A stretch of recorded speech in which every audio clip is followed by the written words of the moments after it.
All right, shalom, shalom, brothers. Shalom, Akim and Akwath, listening and learning. And just give me a moment, make sure the notification has come through on my channel. All right. Just got a topic to go into this morning.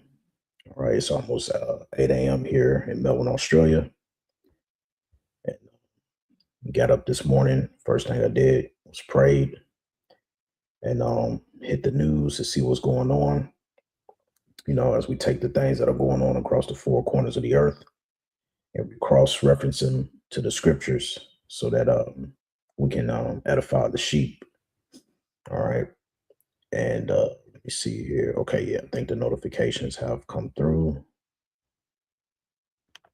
And let me see here. Okay, yeah, I think the notification. Yeah, that's coming in pretty good.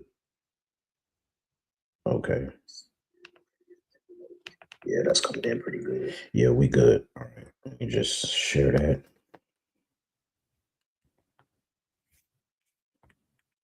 All right.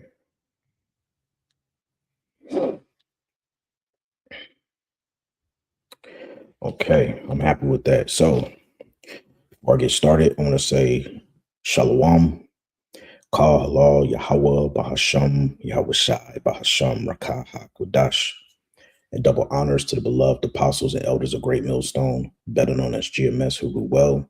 Peace and salutations unto the hopeful elect, the tabernacle of David, beginning with the 144,000 and the rest of the men, women, and children out of the 12 tribes, whom Yahweh, Bahasham, Yahweh Shai, will ultimately have mercy upon in these last days.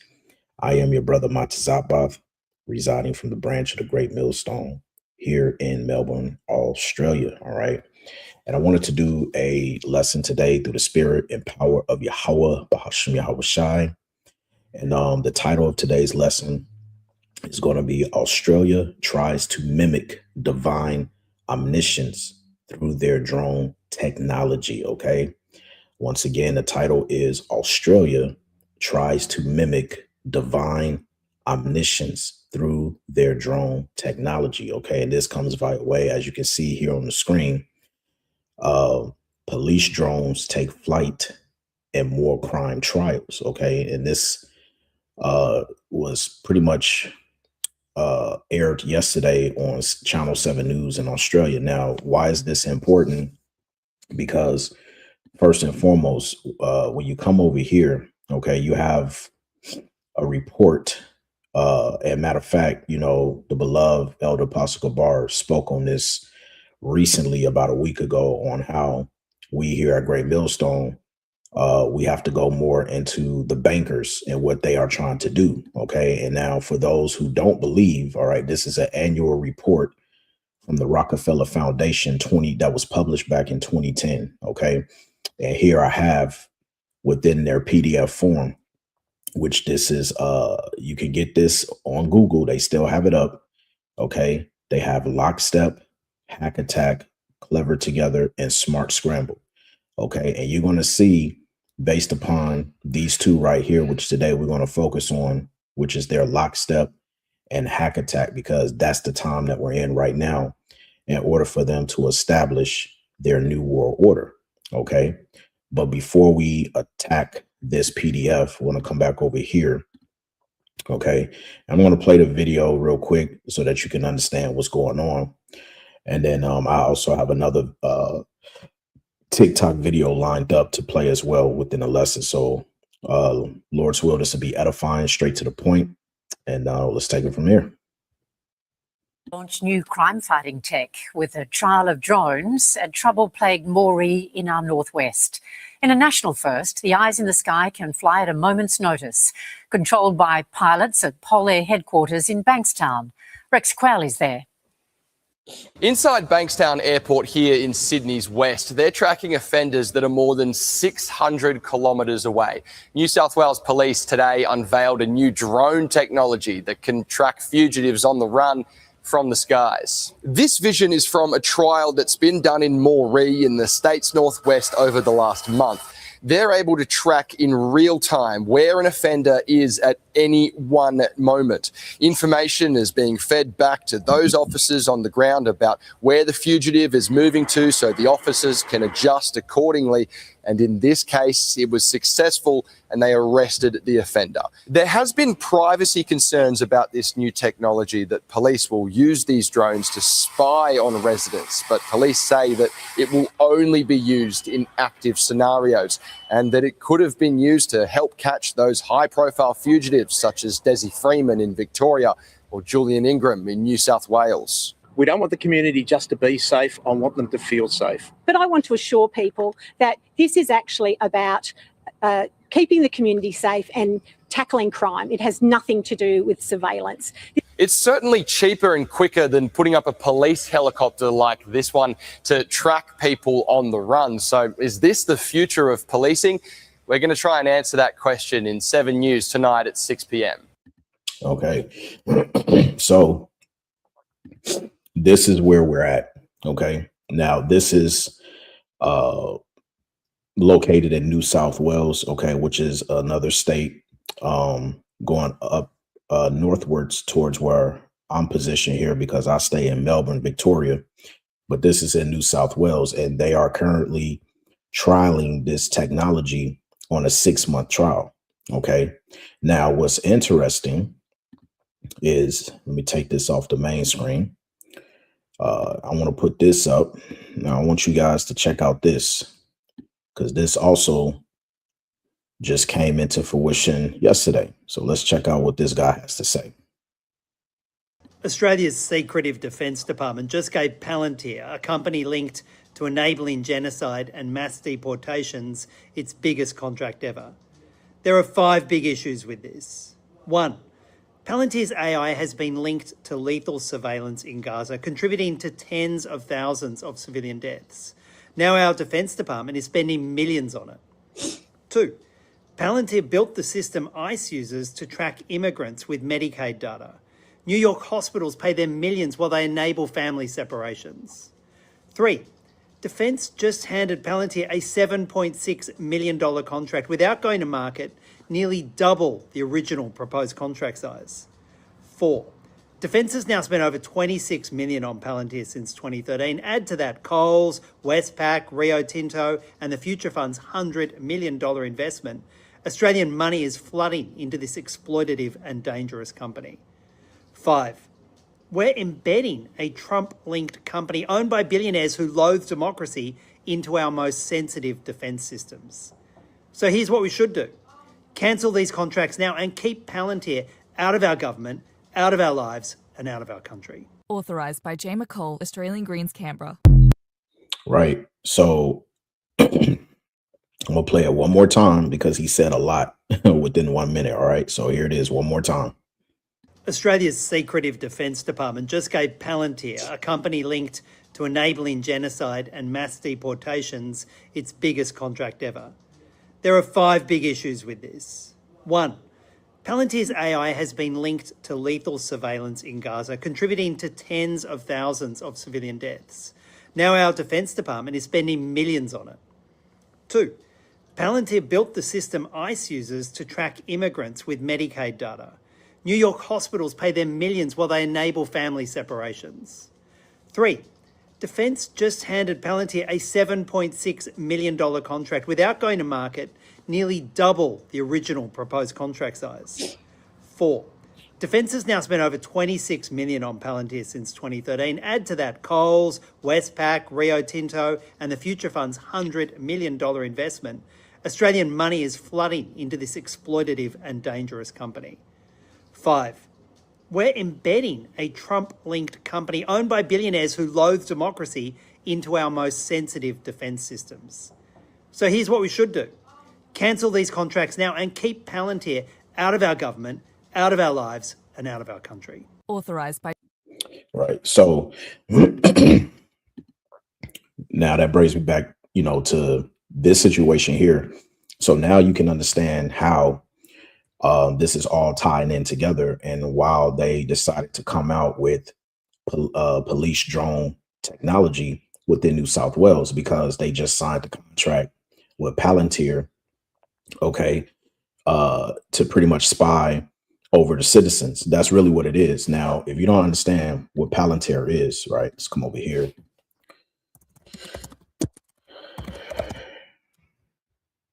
All right. Oh, actually, no, not Technologies, but Palantir itself. Okay. Now it says here in Google AI overview, Palantir Technologies is a US-based software company specializing in big data integration, analytics, and AI-driven decision making for government agencies. That's the key part. Artificial intelligence driven decision making for government agencies, intelligence and large enterprises. It was founded in 2003. You see that? It enables organizations to fuse uh, desperate data sources into actionable insights. You see what I'm saying? So these guys, they've been around since back in '03. All right. Let me see what else they got here. It says the core platform's Gotham, all right, is designed for defense and intelligence, used to identify patterns and threats. Foundry acts as a central operating system for commercial data used in corporate and civil sectors. Artificial intelligence platform integrates large language models into secure data environments. And then you have its purpose, which says the software helps users connect the dots in massive slot data sets often used for counterterrorism, law enforcement, and supply chain management. It says customers, it has U.S. Department of Defense, intelligence agencies, UK, NHS, various global corporations. So you get the picture, okay? Now, recently, they also released a movie called Mercy, okay? And some of the Akium have seen this film, okay? Now, it's not a coincidence that Australia just signed, $7.6 billion contract with Palantir, which is located in the States. They're trialing drone technology. And then you have this movie that just came out like 2 to 3 weeks ago, Mercy, okay? And this is based upon this guy right here who's put on trial, and this woman in the background, she's an artificial intelligence judge. Okay. I highly recommend you watch the trailer and see this movie. Okay. This is not a coincidence that all of this is just happening around the same time. And see what Esau likes to do. He likes to use what's called gradualism, right? Gradualism. Okay. Now, gradualism is a policy of gradual reform rather than sudden change or revolution. Okay. So he's not just going to hit you all at one time and say, hey, we're going to come in and we're going to track and trace you. We're going to bring in our drones. We're going to do this. No. What the elites like to do in this sense is they like to gradually build what's called a sequence of steps. Okay. So for an example, they may create a decoy of some sort of an event and get a reaction for it so that they can bring in other means of whatever it is that they're trying to establish. Okay. And then once they've established that, they'll go into the next step and sequence, okay, by adding on something for a longer term of an effect. Okay. And it's known as gradualism. So we are in the stage of going to the next interval of digital technology, which ultimately is going to lead to the RFID microchip, which is mentioned in Revelation, the 13th chapter. Okay. Now that I say all of that to say this, that brings me back over here to the Rockefeller Foundation 2010 report. Okay. Now you have 4 key points here. Okay. And we're only going to focus on 2 of them today. That's lockstep and hack attack. Okay. Remember, during President Trump's first term in office back in 2016, okay, he mentioned something called operational, let me get that here, warp speed. Type in All right. It says Operation Warp Speed, or otherwise known as the acronym OWS, was a U.S. government-led public-private partnership initiated in May 2020 to rapidly develop, manufacture, and distribute the C-19 jump shots and therapeutics. And that's pretty much all we need to know, right? But what they don't tell you is the operational warp speed wasn't just to distribute that, but it was also to set up their digital age, their technology. And this is where we come back over here to the report, okay? Because this is their guideline from the Rockefeller Foundation 2010 report. Now here at Lockstep, it says a world of tighter top-down government control and more authoritarian, supposed to be leadership, with limited innovation and growing citizen pushback. And do we not see that happening today? We see that happening on a grander scale of things, right? So let's come down here. We're going to get straight to the point. All right. And we're going to come here to their technology, okay, and Lockstep. So I'm just going to quickly breeze through this. It says, while there is no way of accurately predicting what the important technological advancements will be in the future, the scenario narratives point to areas where conditions may enable or accelerate the development of certain kinds of technologies. Thus, for each scenario, we offer a sense of the context for the technological innovation and taking into consideration the pace, geography, and key creators. And we also suggest a few technology trends and applications that can flourish in each scenario. Technological innovation in Lockstep is largely driven by government and is focused on issues of national security. Okay, and this is the reason why you have a lot of pushback today with what they call immigration. Okay, you see what's happening across the four winds, such as what's going on in America with the whole ICE agents, okay? And then you have the situation that's going on here in Australia with the pushback with the Palestinians, and then also you have the situation up there in the UK. Hence why, let me come back over here. The UK Prime Minister, what am I doing? Prime Minister Starmer,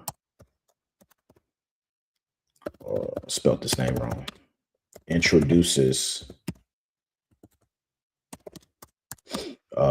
digital ID to combat mass migration for jobs. All right. So check this out, right? Because see, you have to learn how to put everything together. It says Prime Minister Keir Starmer has announced plans to introduce a mandatory free digital ID for all UK residents by the end of the current parliament by 2029. Now, why by 2029? Because get a new tab, you have something that's called, what is it? ID 2030 project. Okay. The ID 2030 project, largely driven by the UN Sustainable Development Goals 16.9 and the World Bank. Okay, once again, the top banking elites. It says aims to provide legal identity for all, including birth registration by 2030. It focuses on secure, digital, and inclusive identification systems to facilitate access to services with a global push for digital public infrastructure and secure, interoperable credentials. All right. So coming back over here. So this is what Starmer did. Okay. It says he announced plans to introduce a mandatory free digital ID for all UK residents by the end of the current parliament by 2029 to tackle illegal migration, particularly by securing the right to work, renting, accessing services as reported by the BBC and government.uk. The digital ID held on smartphones aims to reduce the shadow economy. Basically, it's just another way of saying that they want total control of the people. You see what I'm saying? So it's like I said, it's not a coincidence that all you have to take into account all of these things, man. And people are not hip to what's really going on. Okay. So coming back to the article, I'm gonna read this again. It says technological innovation in lockstep is largely driven by government and is focused on issues of national security, health, and safety. It's not a coincidence where the first part going on 5 years ago, we had the health and safety. Salakia, we had the health and safety aspect, which was what? COVID. Okay. And then COVID helped to introduce, let me get this here, right? Let's see here. Yuval Harari says COVID helped to introduce digital surveillance. All right, check this out. This is from BBC, just showing you that I'm not making this up. All right. Now, this is fair use. All right, this is fair use. Okay, now let's see if this will play. Check this out. Love to travel to Antarctica with scenic Discovery yachts. Sit down commercial, Salakia. Let the commercial play first. They don't give me a ad skip button. All right, here we go. Does this COVID-19 crisis, which you call the biggest crisis of our lifetimes, does it to you represent, in the end, little more than a bump in the road, or is it something more profound than that?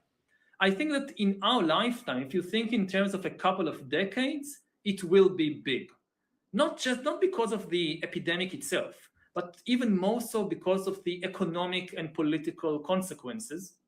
But in the long sweep of history, thousands of years, no, I don't think it will be one of the big events of history.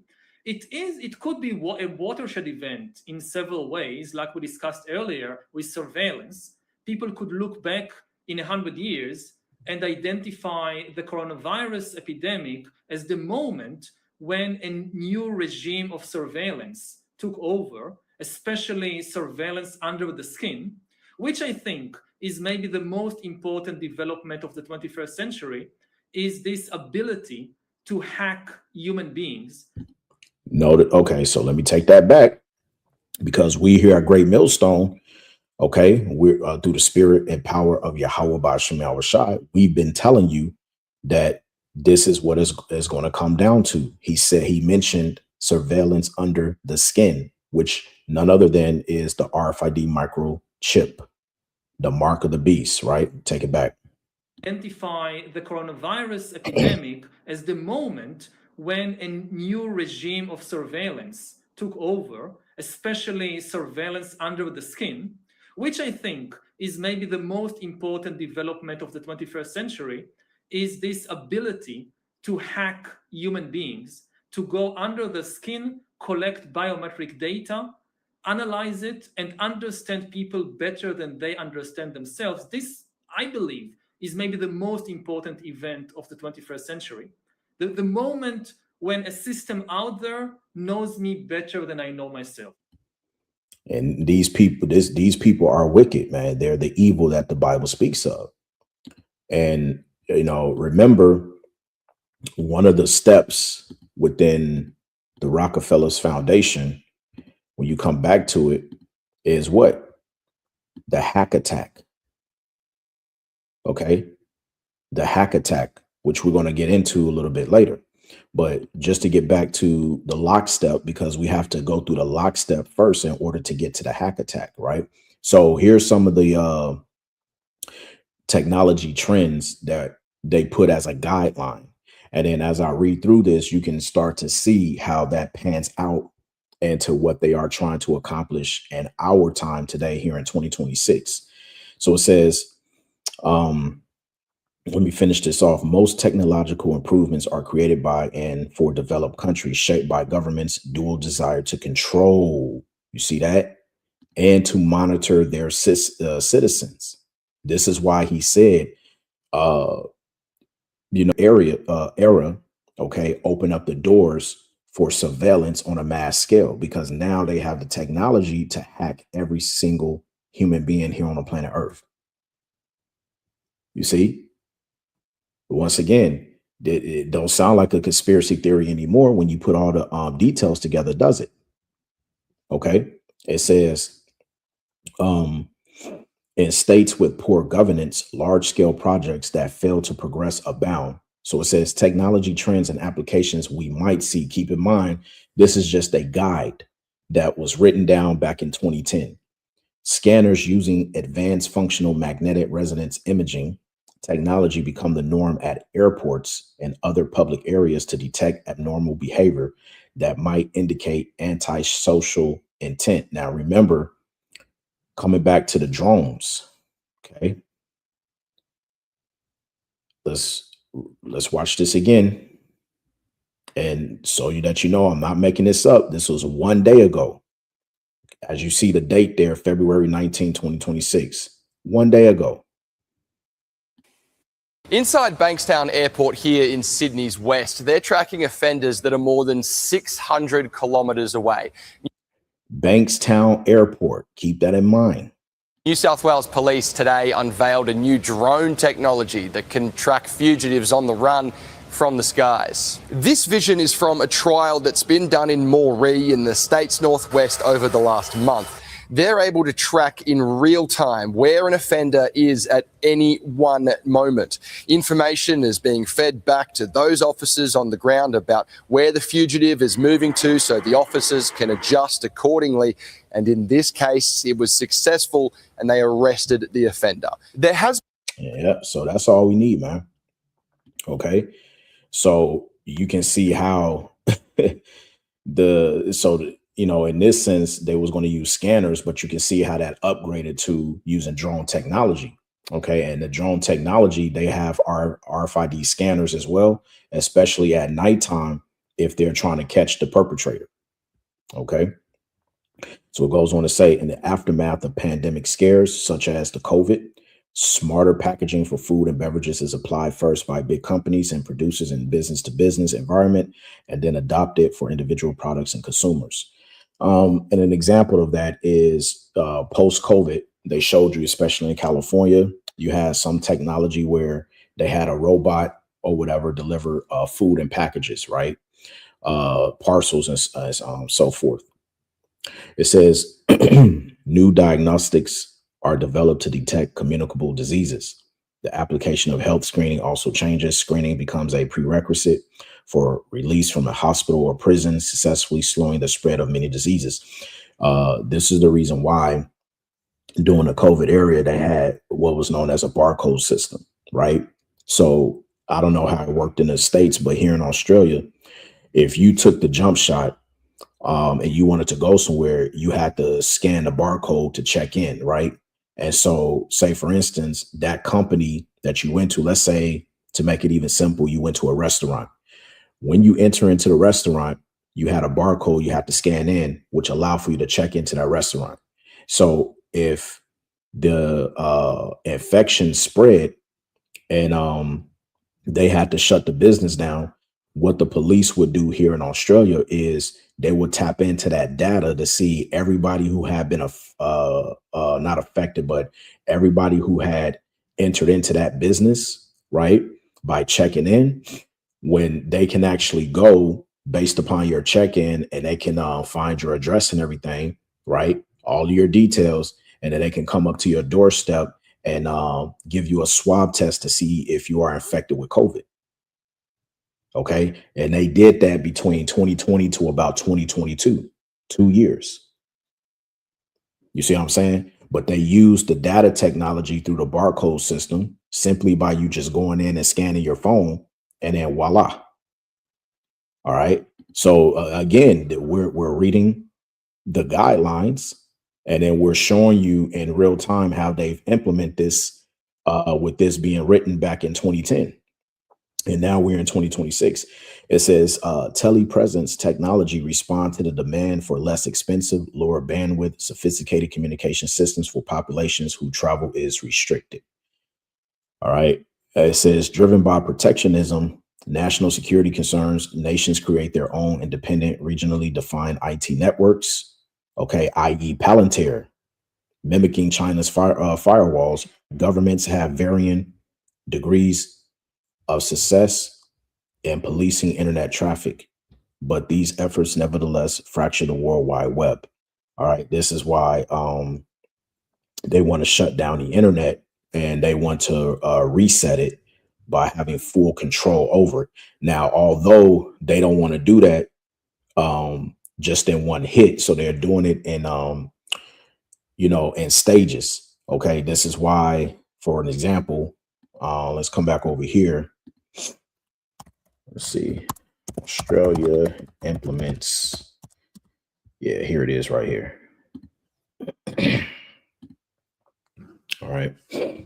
It says a month ago, Australia has banned social media for kids under 16. How does it work? Right. So this is an example of gradualism. Okay. So what they do is, this is how the elites get down. Rather than them just shutting down the internet all at once, they implement stages. Okay. Where they just go in and say, okay, what we're going to do is we're going to shut this down. We're not going to allow for a certain demographic of people between the ages of blah, blah, blah that are not going to be able to do that. Okay. Let's get one precept. All right. And Salakia, when 30 minutes into the lesson, I ain't brought one precept out, but let's get Isaiah chapter 10 and verse 1. Okay. It says, woe unto them that decree unrighteous decrees, and that right grievousness which they have prescribed, to turn aside the needy from judgment, and to take away the right from the poor of my people, that widows may be their prey, and that they may rob the fatherless. And this is what they're doing through means of their technology. Okay. That's why it also tells you in the book of Psalms as well. I think it's 94, 96. Let me start with 96 first. Yeah, it's 94. I always get it mixed up. All right. All right. It says Psalms 94 and 20, shall the throne of iniquity have fellowship with thee, which frameth mischief by law, or by a law. Okay. So what they do is, it tells you here, let's get the Apocrypha, that when you get the book of what is it, Wisdom of Solomon 2 and 11, right? Which says, let our strength be the law of justice, for that which is feeble is found to be nothing worth. This is how they succeed, because they take the law. Okay, the law really is their strength. Okay. And then they write these unrighteous decrees, which they have prescribed, meaning they have already, met up secretly behind closed doors. They've had secret councils on how they're going to control and manipulate the masses of the people. Okay. And then what they do is they go out and they stage an event to look for a reaction for the people. Okay. And then once they get that reaction, here comes the law that they're going to implement to bring in the new changes. This is what they do. You see what I'm saying? So the scriptures backs up everything that we've been telling you, man. And this is not a game. This is not a game. Okay. So this is this was lockstep technology. So now we're going to go down to hack. All right. Hack attack. Okay. Now, before I read this, let's one more time. Let's take it back what Yuval Harari said. Okay. Talking about hacking human beings, right? Event in several ways, like we discussed earlier with surveillance. People could look back in 100 years and identify the coronavirus epidemic as the moment when a new regime of surveillance took over, especially surveillance under the skin, which I think is maybe the most important development of the 21st century, is this ability to hack human beings, to go under the skin, collect biometric data, analyze it, and understand people better than they understand themselves. This, I believe, is maybe the most important event of the 21st century. Right. So they want to hack human beings right now. What's going to set that up? They're going to blame it on the public first. all right, in terms of all the systems are failing, people, anonymous users are hacking our digital systems and whatnot, right? So they've implemented something that's called the hack attack. It says an economically unstable and shock prone world in which governments weaken, criminals thrive, and dangerous innovations emerge. You see? So to give you an example, there was a situation last year around December where the systems failed the airport. Okay. And nobody could, people couldn't fly. All right. People couldn't log in. Everything was breached. You see? So this is via way of systematic design. Okay. The elites are doing this on purpose. Okay. It's not just, there was a global outage and no, no, no, no, no, no, no, no, no, no. This is systematically done by design. Right. And so just to get to the point, okay, technology and hack attack. It says mounting obstacles to market access and to knowledge creation and sharing slow the pace of technological innovation. Creative repurposing of existing technologies for good and bad is widespread, as counterfeiting and IP theft lower incentives for original innovation. In a world of trade disputes and resource scarcities, much effort focuses on finding replacements for what is no longer available. You see, pervasive insecurity means that tools of aggression and protection, virtual as well as corporal, are in high demand, as are technologies that will allow hedonistic escapes from the stresses of life. Okay. So if you understand technologies that will hedonistic escapes from the stresses of life, one of the main technologies that they've introduced in our lifetime, especially now in 2026, is artificial intelligence. This is why AI is taking over everything. Okay. This is why AI is taking over jobs. Okay. Securities and things of that nature. All right. It says technology trends and applications you might see. So again, it's going to give you a list of guidelines. Okay. Echoing the rise of synthetic chemicals in the 19th century, synthetic biology, often state funded, is used to grow resources and foodstuffs that have become scarce. This is why they've introduced things like, let's come back over here. Okay. 3D meats. Okay. Come here. Not now. Okay. 3D printed meat uses additive manufacturing technology, technology to create structured plant-based or cultivated lab-grown protein products by the product Salakia that mimic the taste, texture, and appearance of traditional meat. Because they'll tell you that, there's a scarcity of food or there's a famine of food, right? We don't have enough food to sustain human beings on the planet Earth. So we're going to use our technology to feed you 3D meat that's grown from the lab, right? This is what they're doing. It says by layering ingredients like muscle, fat, and blood substitutes. All right, it makes you wonder where they get those blood substitutes from. Companies such as Redefine Meat create sustainable, slaughter-free, and customizable high-end food products. So that's one example. Okay, so that's one example of a guide that they used. Next one, it says new threats like weaponized biological pathogens and destructive bonnets dominate public attention, but enduring technologies like the AK-47 also remains weapons of choice for global guerrillas. All right. Once again, this is the reason why they have the police drone trial. Okay. Because now they can search out enemies. Okay. That's what they're doing. It says the internet is overrun with spam and security threats and becomes strongly associated with illicit activity, especially on dark webs where no government can monitor, identify, or restrict activities. What did we just look up? We looked up, remember, we just looked this up.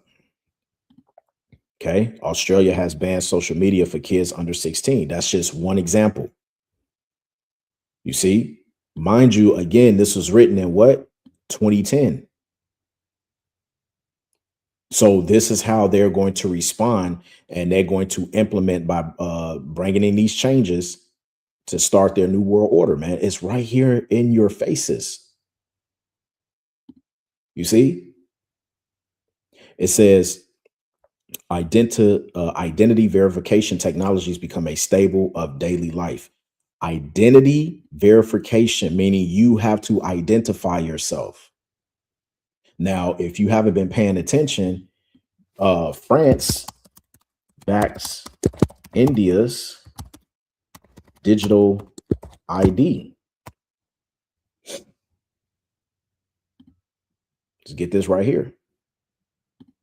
French President Emmanuel Macron has strongly praised and supported India's digital public infrastructure, particularly its digital identity system, during the India AI Impact Summit 2026 in New Delhi, man. You can't make this up, even if you tried. You can't make this up. Okay, and hey, 20th of February, this was yesterday, man. Actually, a couple of days ago, it was on the 19th. But the technology is here. Here it is. You have a NATO country in France backing a BRICS nation. What is that all about? Because all of these nations are in cahoots when it comes to the New World Order. I'm say it again. You have a NATO country backing a BRICS country when it comes to the digital ID. Why? Because all of these nations are in cahoots with the New World Order. This is why the scripture says, let's get Psalms 2:1. It says, why do the heathen rage and the people imagine a vain thing? Because everything they're doing and trying to establish this enterprise, this New World Order, it's all in vain. It's all in vain. And it's going to be to no avail. In verse 2, it says, the kings of the earth set themselves and the rulers take counsel together against Yahweh and against his anointing, saying, let us break their bands asunder and cast away their cords from us. But see, this is what the Lord says. He that sitteth in the heavens shall laugh. Yahweh Ba'Shem Yahushua shall have them in derision. See, he's going to allow for them only to get so far. And then he's going to rip this whole entire system directly from under their feet. You see? So that's where we at. Again, it says identity verification technologies become a stable Salakia of pardon me. Identity verification technologies become a staple of daily life or staple of daily life with some hitches.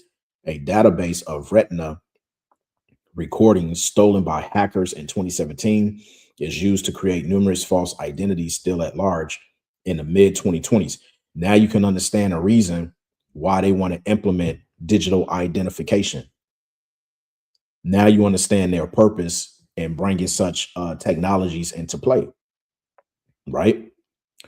With the cost of cosmetic surgery dropping, procedures like the lunchtime facelift become routine among emerging middle classes, right? So that's pretty much all you have, right? So this is what, let me just go back.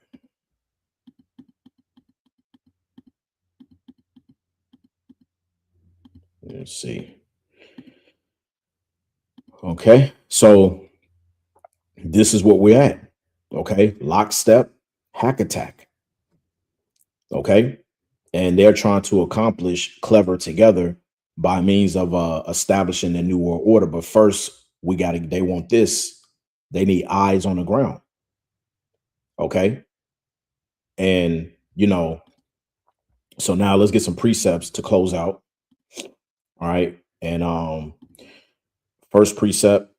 This is Job chapter 27, chapter 13, pardon me, Job 13:27, right? It says, thou puttest my feet also in the stocks, and lookest narrowly unto all my paths. Thou settest a print upon the heels of my feet. All right. Now you read that in a different translation. It says in the A&P, you also put my feet in stocks as punishment and critically observe all my paths. You set a circle and limit around the soles of my feet, which I must not overstep. And that's this new world order. Okay. Big brother is watching. NLT says, you put my feet in stocks, you examine all my paths, you trace all of my footprints. Yeah, because you have something also, you have something else called carbon footprint. Carbon footprint. It says a measure of the amount of carbon dioxide released into the atmosphere as a result of the activities of a particular individual, organization, or community. So when they implement the digital ID in that microchip, they also are going to count your carbon footprint, right? Now, I believe, let's see here, carbon footprint. What is it called? On food. Yeah. Give you an example. Let's see if they have it here. Here it is. Now, if you have a look here, now they just started implementing this on different foods. When you go to the store, okay, and you have the microchip inside of you. See, this is the shit that they're not going to tell you, right? They already started implementing this. Notice on the back of the packaging of the food, it says the carbon footprint for the full life cycle of this Quran product is 0.16 kilograms per serving. Now, if you go over your monthly limit or daily limit, however they're going to set this up, let's say you're craving this and you walk into the store, okay, and you scan this over the counter, it's going to alert you saying you have reached your you have reached your daily max of carbon footprint servings on this particular product. Yeah. This is what's coming. This is not a joke. You see? But yet you got people, they sitting up here worrying about everything else, okay? Worrying about what happened at the Super Bowl. They don't like Bad Bunny at the halftime performance. Nicki Minaj, not Nicki Minaj. Cardi B is no longer with Stephen Diggs, okay? Nicki Minaj is up there with President Trump. All of these fucking distractions, man. And they not telling you what's about to come. So again, coming back here to Job 13:27, NLT. You put my feet in stocks, you examine all my paths, you trace all of my footprints. That's what Esau is trying to do. Okay. They trying to really be like the Most High. Let's get Job 34. Okay. Job 34 and 21, 22. It says, for his eyes are upon the ways of men, and he seeth all his goings. There is no darkness nor shadow of death where the workers of iniquity may hide themselves, right? Because Yahweh B'Shem Shai truly sees all. And any system that attempts to total surveillance is a mimic of divine omniscience. That's all it is. All right. Let's get Psalms 10. All right. And 8. It says, he sitteth in the lurking places of the villages, and in the secret places doth he murder the innocent. His eyes are privily set against the poor. All right. Let's get this in a different translation. A&P says, he lurks in ambush in the villages. In hiding places, he kills the innocent. He lies in wait for the unfortunate, the unhappy, the poor, the helpless. And who is the unhappy, the poor, and the helpless? And this time, that's the Israelites. Okay, you so-called Negroes, Latinos, and Native Americans that the Bible speaks of. Okay, this is what this man, this is what he does. All right, let's get another one. Psalms chapter 37 and verse 32. It says, The wicked watcheth the righteous and seeketh to slay him. You see what I'm saying? And that's the time that we're in. Okay. Let's get Micah chapter 7, verse 2. Another good one. All right. It says, the good man is perished out of the earth, and there is none upright among men. They all lie in wait for blood. They hunt every man his brother with a net. Now, on a spiritual aspect, they hunt, right? Esau was known as a cunning hunter, was he not?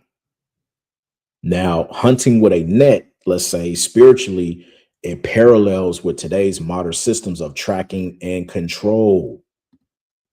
Okay. Tracking and control, right? You have to understand that. But see, Esau's pride, okay, that's what's going to bring him down. Let's get Obadiah 1. All right, verses 3 and 4.